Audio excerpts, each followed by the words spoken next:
नमस्कार मित्र आणि मैत्रिणी, welcome to my channel. Kamali याच्या भागामध्ये हे दाखवलं गेलं आहे की अनिका ऋषीला शोधत शोधत कमळीच्या गावामध्ये आलेले असते आणि येताना ऋषी सायकलवरून येत असताना चिखल अनिकाच्या अंगावर ते उडतो. त्याच्यामुळे अनिका खूप संतापते. तशीच ती म्हणते त्या बाबाला म्हणजे ऋषीला काही चेहरा बघितलेला नसतो, त्याच्यामुळे त्याचा पाठलाग करत करत मागे येते आणि पटकन गाडीतून बाहेर उतरते. म्हणते की ह्याला मी आता काही सोडणार नाही. ह्याची हिंमत कशी झाली की माझ्या अंगावरती चिखल उडवण्याची. असं काही बोलल्यानंतर ऋषीला पटकन हात धरून मागे ओढणार आणि त्याच्या कानाखाली मारणार. तोपर्यंत दिसतो ऋषी.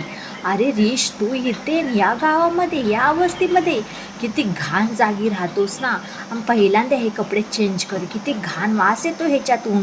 ऋषी म्हणतो अनिका तू इथून जा, तू जा इथून, कशाला आलीस इथं पण माझा पेच्छा काही सोडत नाही. तोपर्यंत येतो बंड्या. म्हणतो की ऋषी भाऊ असं काही म्हणता क्षणी तो अनिकाकडे पाहतो आणि म्हणतो ही बया कशाला आली इथं आणखीन डोकं फिरवायला. हिते सुद्धा काही तिने पिछा सोडला नाही ऋषी भाऊ तुमचा. ऋषी म्हणतो बंड्या बघणारे ही अखेरकार शोधत शोधत इथे आलीच. अनिका म्हणते अरे ऋष तू इथं आहे म्हणल्यानंतर ना हा बंड्या पण आहे म्हणल्यानंतर सगळी काही पलटण इथं दिसते मला.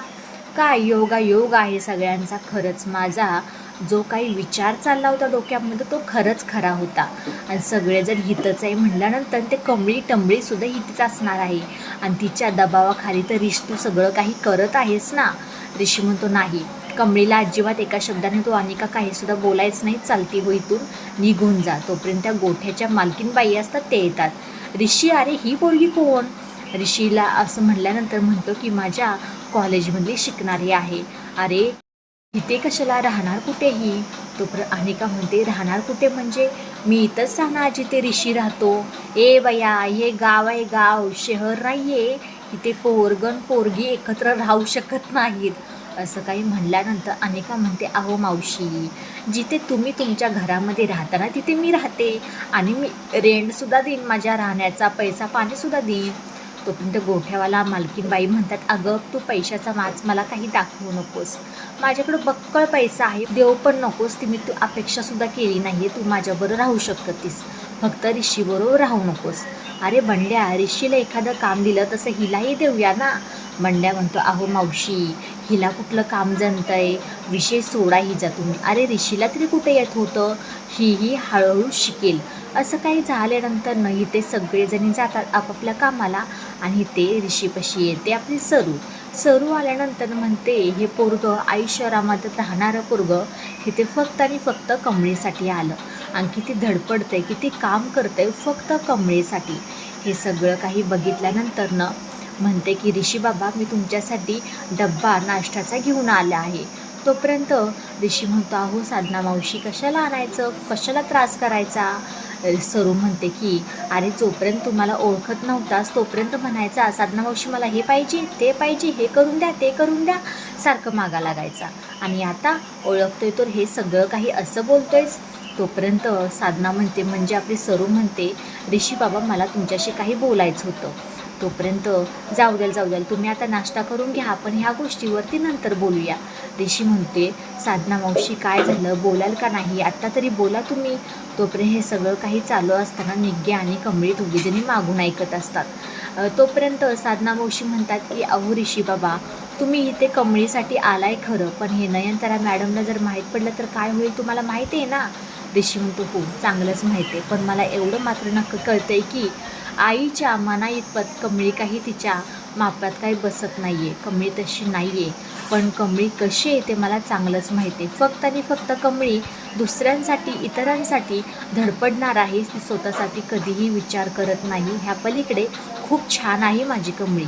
आणि कमळीवरती मी जसं आता प्रेम करतोय तिच्यावरती तसंच मी शेवटपर्यंत राहीन ही तुम्हाला मी एक वचन देतो साधना मावशी, एवढं लक्षात ठेवा. आत्तापर्यंत मी साधना मावशी म्हणून एक प्रकारे कमळीच्या बाबतीत मी तुमच्याशी बोलत होतो, आज मी तुम्हाला कमळीची आई म्हणून बोलतो आहे. माझ्यावरती विश्वास ठेवा साधना मावशी. असं काय म्हणल्यानंतर ना सरू म्हणते हो ऋषी बाबा मला तुमच्यावरती खूप म्हणजे खूप मनापासून विश्वास आहे, तुम्ही कसे आहात ते. आणि दुसऱ्या दिवशी ते संध्याकाळी इथे अनिका त्या गोठ्यावाल्या मावशीच्या शेजारी झोपलेली असते. ती मावशी एवढी घोरत असते भयानक, तिला काही झोप लागत नाही, मच्छर खूप चावत असतो, घाण वास येत असतो. ती बाहेर येते आणि म्हणते की हरीश कसा झोपला आहे काही कळायला मार्गच नाही आहे. आणि इथे मोबाईलला नेटवर्कसुद्धा नाही, काहीच नाही. कसा हरीश एवढा निर्धास्त झोपलाय कळतच नाही. आणि ती मोबाईलमध्ये बघते तर काही मोबाईलला नेटवर्क येतो. पटकन ऋषीच्या गोठ्यातले सगळ्यांचे फोटो काढते आणि नयनताराला पाठवते. नयनतारा इथे झोपलेले असते, ते फोटो जसा मेसेज येतो तशी मग ही मूर्ख अनिका काहीही पाठवत बसते आणि तिचा तो मेसेज पाहत नाही आणि तिथे तू स्किप करते आणि झोपून जाते. दुसऱ्या दिवशी सकाळी रागिनी आणि कामिनी ह्या दोघीजणी बोलत असतात की अनिका गेली तरी आहे, पण तिथे गेल्यानंतर एकही फोन केला नाही तिने. नेटवर्क प्रॉब्लेम आहे का कशी आहे काय माहीत. तोपर्यंत अनिकाचा तेवढाच फोन येतो. कामिनी म्हणते बाळा बोल ना, कसे आहेत, नाश्ता वगैरे झाला का. अनिका चिडून म्हणते कसला नाश्ता, माय फूट, इथे माझी झोपसुद्धा झाली नाही आहे आणि नाश्त्याचं घेऊन बसलेस तू. अगं त्या नयनताराला मी फोटो पाठवले, तिने माझे बघितलेसुद्धा नाहीत. कामिनी म्हणते बघेल अरे बघेल, कशाला एवढी टेन्शन घेते. बघेल कसले बघेल, तुम्ही दोघींनी जाऊन फोन तरी करा, नाही तर भेटून तरी या तिला आणि सगळं काही सत्य सांगा. जेव्हा त्या नयनताराच्या समोर ह्या कमळीचं सत्य येईल ना, बघा तेव्हा काय होतं आहे ते. आणि शेवटी अनिका आणि कामिनी रागिनीचा प्लॅन नक्की सक्सेस होईल का. व्हिडिओ शेवटपर्यंत पाहिल्याबद्दल खूप मनापासून धन्यवाद. आवडल्यास लाईक शेअर सबस्क्राईब करायला अजिबात विसरू नका. चला भेटू पुढच्या व्हिडिओमध्ये. शॉर्ट्स व्हिडिओ ही आपले यायला लागले, त्यालाही तुम्ही लाईक शेअर सबस्क्राईब करा. Bye bye.